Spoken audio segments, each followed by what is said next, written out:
नमस्कार शेतकरी मित्रांनो, आता आंबा लागवड कशी करायची याबद्दल आपण माहिती घेणार आहोत. प्रथम आपण इथं 4 खांदून घेतले आहे. इथं सिंगल सुपर फॉस्फेट टाकून घ्यायचे. त्यानंतर रोपांची कॅरी बॅग व्यवस्थितरित्या फाडून घ्यायची.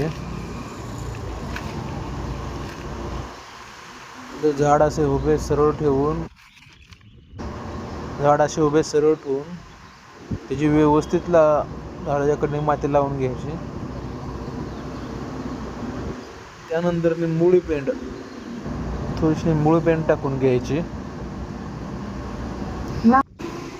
निंबूळी पेंड टाकून घेतल्यानंतर अशी व्यवस्थित प्रकारे माती लावून घ्यायची. झाडाला माती लावून घेतल्यानंतर पायानं असं व्यवस्थित रोपाच्या कडं तोडून घ्यायचं. झाड लावताना झाडाच्या कलम केलेली बाजू मातीत जाऊ नये याची काळजी घ्यायची. अधिक माहितीसाठी आपल्या चॅनलला सबस्क्राईब करा. नमस्कार.